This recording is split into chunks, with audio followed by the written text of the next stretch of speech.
Leo Zeno hunter episode 18. Kumar stories சேனலுடன் இணைந்து இது போன்ற தொடர்களை தொடர்ந்து கேளுங்கள். அபரிமிதமான ஆற்றல். லியோ ஒரு பெருமூச்சு இழுத்துவிட்டு தன் பலத்தை பரிசோதிக்கும் அந்த இயந்திரத்தில் முன் தன் கையை ஓங்கி அதில் ஒரு குத்துவிட்டான்.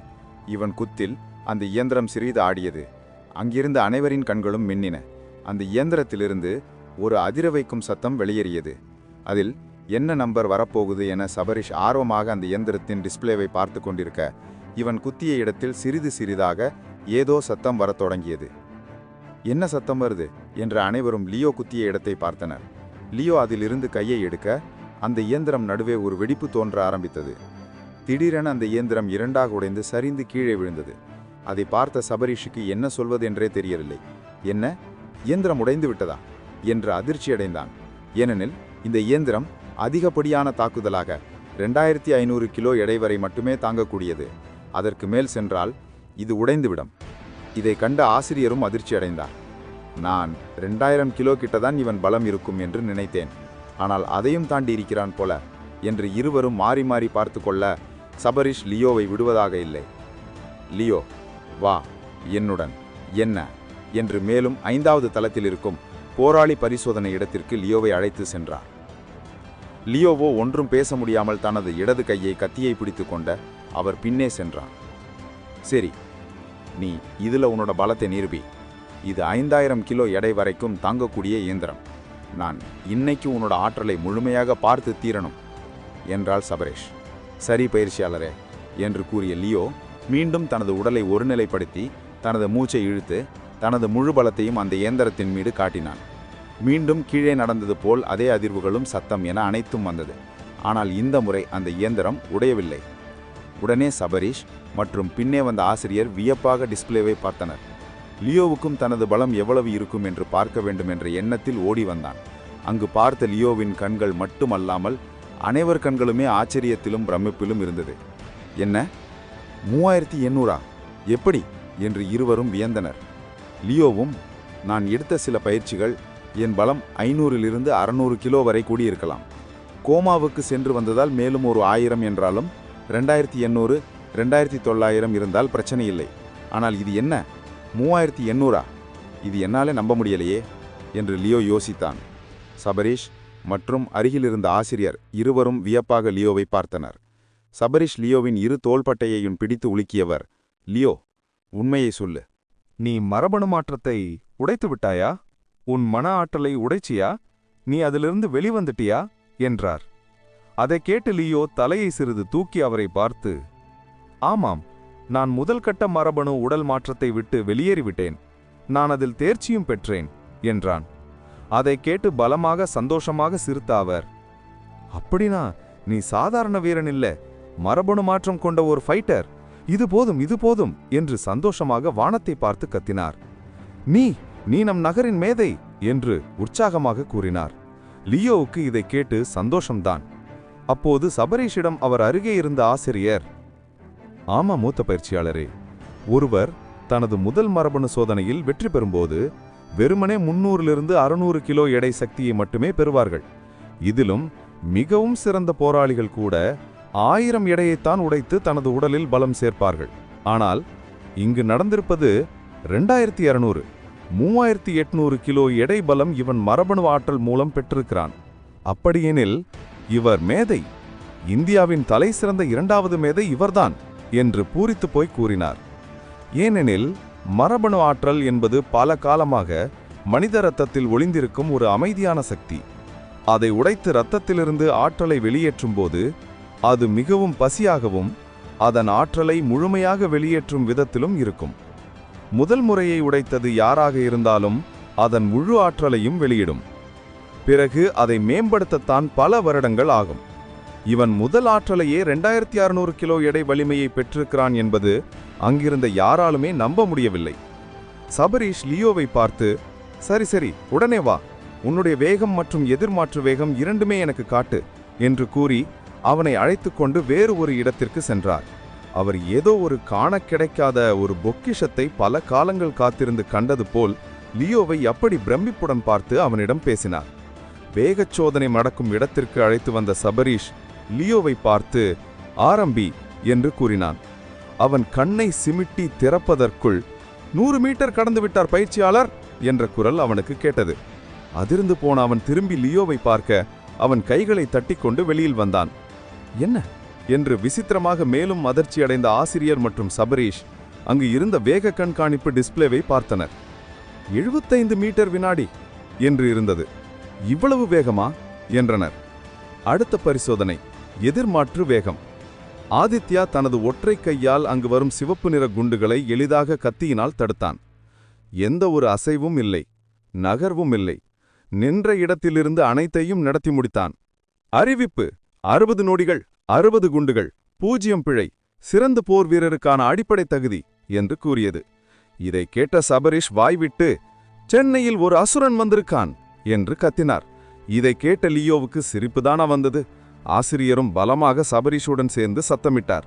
லியோ, இந்த சென்னை வாரியர் டவர் இனிமே உன்னாலதான் பிரபலம் அடைய போகுது. இதோட லீடே நீயாத்தான் இருப்ப என்று பேசி முடித்தார். என்ன ஆசிரியர் சொல்றீங்க என்று கேட்க, ஆமாம், உனக்கு இனிமே 2வது தேர்வு தேவையில்லை. உன்னை நேரடியாக இனிமே வாரியார் லிமிட்ல சேர்த்துப்பாங்க என்றார். என்ன சொல்றீங்க என்று அவன் கேட்க, ஆமாம், உனக்கு தனிப்பட்ட முறையில் ஒரு வில்லாவும் 1 லட்சம் ரூபாய் பணமும் சம்பளமா கிடைக்கும் என்றார். மேலும் அவர் தொடர்ந்தார், அது மட்டுமில்ல, நீ இப்போதே சேர உனக்கு அனுமதி கொடுக்கிறதோடு மட்டுமில்லாம உனக்கு கவசம், ஆயுதம் மற்றும் பல வகையான தொழில்நுட்ப அம்சங்கள் கொண்ட உபகரணங்கள், எக்யூப்மெண்ட்ஸ் எல்லாம் உனக்கு கொடுப்பாங்க. அதையும் வாங்கிக்கலாம். அது மட்டுமில்ல என்று அவர் கூறிக்கொண்டே சென்றார். அதை கேட்ட லியோ, பயிற்சியாளரே, பொறுமை பொறுமை என்றவன், இதெல்லாம் நான் இப்பே வாங்கிக்க முடியுமா என்றான். ஏன் முடியாது? கண்டிப்பாக. நீ மட்டும் சென்னை பிராந்தியத்தின் எனது கீழ் இருக்கும் இந்த வாரியர் டவரில் இணைந்தால் உனக்கு அனைத்துமே நான் தருகிறேன். ஆனால் ஒரு நிபந்தனை, இந்த ஆயுதங்கள் மற்றும் தற்காப்பு உபகரணங்களை நீ 50 லட்சத்திற்குள் தேர்ந்தெடுத்தால் என்னால் உனக்கு கொடுக்க முடியும். அதற்கு மேல் சென்றால் நீ மற்றதை பணத்தை கொடுத்து வாங்கிக் கொள்ள வேண்டும் என்றார். மிகவும் மகிழ்ச்சி என்றான் லியோ. பிறகு ஒரு அடி எடுத்து வைத்தவர் லியோவை பார்த்து, அது மட்டுமில்லாமல் உனக்கு சிறப்பான ஒரு தற்காப்பு மற்றும் பயிற்சி புத்தகங்கள் வழங்குகிறேன். நீ இந்த வாரியர் கவரின் மேதை என்பதால் உனக்கு மரபணுவை உறிஞ்சக்கூடிய சில சிறந்த நுட்பத்தை வழங்குகிறேன் என்று அவன் காதுக்கு மட்டும் கேட்பது போல் கூறினார். பின்னே நின்ற ஆசிரியர், தலைமை பயிற்சியாளர் சபரீஷ், ஆனால் நேரடியாக இவரை இங்கு நம்மால் பணியமர்த்த முடியாதே என்றான். ஏன் முடியாது என்று சபரீஷ் கேட்க, தலைமையகத்தின் ஒப்புதல் வேண்டுமே என்றான். அவ்வளவுதானே என்றவன் தன் போனை எடுத்து ஒரு நம்பருக்கு கால் செய்தான். சிறிது நேரம் ரிங் சென்ற பிறகு ஒரு மனிதர் போனை எடுத்தார். ஹலோ, நான் தான் சபரீஷ் என்றான். உடனே எதிர்ப்புறத்தில் இருந்தவர், சொல்லு சபரீஷ், எப்படி போய்கிட்டு இருக்கு உனக்கு கீழ் இருக்கும் வாரியர் டவர்? எதுவும் பிரச்சனையா என்றார். திரு காசி அவர்களே, ஒரு ஆச்சரியமும் அது மட்டுமில்லாம பெருமையும் படக்கூடிய ஒரு விஷயத்தை நான் உங்களிடம் சொல்லப் போகிறேன். பெருமை? என்ன என்று கேட்க, இங்கு சென்னை வாரியர் டவரில் ஒரு மாணவனை கண்டெடுத்தேன். அவன் தனது முதல் மரபணு திறப்பிலேயே 2500க்கும் மேற்பட்ட உடல் தகுதியை பெற்றிருக்கிறான் என்றார். அதை கேட்டவர் கண்களில் வெளிச்சம் மின்னியது. என்ன, உண்மையாவா? அவனுடைய மொத்த பலம் எவ்வளவு என்றார். 3800 அவனது உடல் சக்தியின் எடை அளவு என்றான். அதை கேட்டவர் கண்கள் மினிற, உடனே அவர், அந்த பையன் எங்கே இருக்கிறான், எங்கே இருக்கிறான் என்றார். இங்குதான் இருக்கிறான் என்று கூறினார் சபரீஷ். அவனுக்கு என்ன வயசு என்றார். 18 என்றார் சபரீஷ். 18ஆ? 18 தானா என்று 3 முறை கூறியவர், உடனே அந்த குழந்தையை அழைச்சிக்கிட்டு தலைமை செயலகத்திற்கு வா, நான் உடனே ஒரு பயிற்சி போட்டியை ஏற்பாடு செய்கிறேன் என்றான். அந்த வார்த்தையை கேட்ட சபரீஷ், சரி, இப்போதே புறப்படுகிறேன். இன்னும் 4 மணி நேரத்தில் நான் தலைமையகத்தில் இருப்பேன் என்றான். சரி, நீ வா என்று கூறி போனை கட் செய்தார். தலைமையகத்தில் இருந்த மூத்த அதிகாரி, லியோ, உடனே புறப்படு, நாம் தலைமைச் செயலகத்திற்கு செல்ல வேண்டும் என்றான். அதை கேட்ட லியோ, அப்படியா என மகிழ்ச்சி அடைந்தவன் தன் கையில் இருந்த வாள் மற்றும் கேடயத்தை வைக்க ஆயுத கிடங்கியை நோக்கி திரும்பினான். சபரீஷ், எங்க போற, வா போலாம் என்றான். இல்லை ஆசிரியரே, இதை வைத்துவிட்டு வருகிறேன் என்று அவன் கூற, அதை தூக்கி போடு கீழே, யாராவது எடுத்து வச்சுப்பாங்க, நமக்கு நேரம் இல்லை, வா போலாம் உடனே என்று கூறியவன் அவனை இழுத்தார். கையில் இருந்த 2 ஆயுதங்களையும் அப்படியே போட்டு வேகமாக கதவை நோக்கி சபரீஷுடன் சென்றான் லியோ. சபரீஷ் ஓடிக்கொண்டே ஆசிரியரை பார்த்து, இன்னைக்கும் மாலைக்கும் இருக்கிற என்னோட வகுப்புகள் எல்லாத்தையும் கேன்சல் பண்ணிடுங்க, நான் 2 நாள் எந்த வகுப்பு எடுக்கிறதா இல்லை என்றார். அவர் குரலில் இருந்த அதிர்ச்சியும் உற்சாகத்தையும் கண்ட அந்த ஆசிரியர், பரவாயில்ல, நான் பார்த்துக்கிறேன் என்று கூறினான். இவர்கள் தலைமேகத்திற்கு விரைவாக செல்ல வேண்டுமென்றால் ஒரே வழி பறந்து செல்வது மட்டுமே. ஆனால் பறந்து செல்ல வேண்டுமென்றால் அதற்கு பல கட்டுப்பாடுகள் இருக்கு. 3 தினத்திற்கு முன்பே டிக்கெட் பதிவு செய்திருக்க வேண்டும். அவர்களது முழு குடும்பம் மற்றும் பயணம் செய்பவரின் உடல் பரிசோதித்த பிறகு அவர்கள் ஒரு நகரிலிருந்து இன்னொரு நகருக்கு அனுப்ப உத்தரவு கிடைக்கும். ஆனால் திடீரென்று செல்வதால் சபரீஷ் தனது முழு அதிகாரத்தை பயன்படுத்தினான். டிக்கெட்டை எடுக்காமலே பயணத்தை மேற்கொண்டனர். அவர்கள் 4 மணி நேரத்தில் தலைமையகம் இருக்கும் நகரை அடைந்தனர். பிறகு அங்கிருந்து வேறொரு வாகனத்தின் வழியாக தலைமையகம் இருக்கும் இடத்திற்கு சென்றனர். தலைமையகத்தின் வாயிலிலிருந்து லியோ மற்றும் சபரீஷ் இருவருமே பெருமூச்சு விட்டனர். வந்துட்டோம், இன்னும் கொஞ்ச தூரம்தான் என்று கூறியவன் அவனை அழைத்து கொண்டு அதன் உள்ளே சென்றார். வாயிலில் பல அடுக்கு பாதுகாப்பு போடப்பட்டிருந்தது. அதிகப்படியான ஆயுதங்கள், இயந்திய உடை அணிந்த வீரர்கள் மற்றும் இயந்திரங்கள், பீரங்கிகள் என அனைத்தும் இருந்தது. சபரீஷ் தனது அடையாள அட்டையை காட்டினான். உடனே அவனை உள்ளே அனுமதித்தனர். உள்ளே செல்லும்போது சபரீஷ் லியோவிடம், என்ன லியோ, இந்த தலைமையகத்திற்கும் நம்முடைய இடத்திற்கும் ஏதேனும் வித்தியாசம் முன்னால் காண முடியுதா என்றார். அவன் சுற்றி பார்த்தவன், வித்தியாசம்னு சொன்னா எதுவும் இல்லை, எல்லாம் ஒன்னாதான் இருக்கு என்றான். உடனே சபரீஷ், உள்ள போனதுக்கப்புறம் உனக்கே புரியும் என்றான். மீண்டும் அப்போது சபரீஷின் ஃபோன் அடித்தது. ஃபோன் அட்டன் செய்தவன் இப்போது வீடியோ காலில் ஃபோன் வந்தது. ஹலோ என்று கூற டிஸ்பிளேயில் தெரிந்த முகத்தை பார்த்த சபரீஷ், சொல்லுங்க என்றான். எங்க இருக்கீங்க, எப்போ வருவீங்க என்று எதிர்பார்த்திருந்த அதிகாரி கேட்டார். அதற்கு சபரீஷ், இன்னும் 10 நிமிஷத்தில் அலுவலகத்துக்குள்ளே இருப்பேன், நாங்க வந்துட்டோம், இன்னும் கொஞ்ச தூரம்தான் என்றார். அதை கேட்ட எதிரே இருந்த அந்த அதிகாரி, சீக்கிரம் வா, நான் அனைவரையும் வரவழைத்து விட்டேன், இங்கு வந்து எந்த குழப்பமும் பண்ணிடாதீங்க, அந்த பையனுக்கு நிஜமாகவே நீ சொன்ன மாதிரி தகுதி இருக்குதானே என்றான்.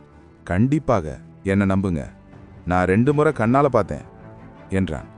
காலை கட் செய்த சபரீஷ் லியோவை பார்த்து, விரைவாக வா என்றான். லியோவுக்கும் சில விஷயங்கள் காதில் விழுந்திருந்தது. அதனால் லியோ, யார் எனக்காக காத்திருக்கிறார்கள் என்று கேட்டான். இருவரும் பேசிக்கொண்டே அந்த கட்டடத்தின் வாயிலுக்கு வந்தனர். அந்த கட்டடத்தை பார்த்த லியோ அதிர்ச்சியடைந்தான். ஏனெனில் அது வெள்ளி வானுயர்ந்த டவர் கட்டிடம் போல் தோன்றியது. ஓங்கி உயர்ந்த கட்டிடத்தை சுற்றிலும் 4 பெரும் பெரும் கட்டிடங்கள் சுற்றியிருந்தது.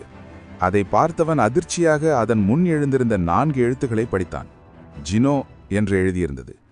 என்ன என்று அதிர்ச்சியாகவும் ஆச்சரியமாகவும் சபரீஷை பார்த்தான். சபரீஷ் புன்னகை கொண்டே, உங்கிட்ட இருக்கிற வேகம், பலம் மற்றவர்களை விட அதிகமானது, நீ நேரடியாக ஜினோகத்தின் தேர்ச்சிக்கு உன்னை பரிந்துரைத்திருக்கிறார்கள் என்றார்.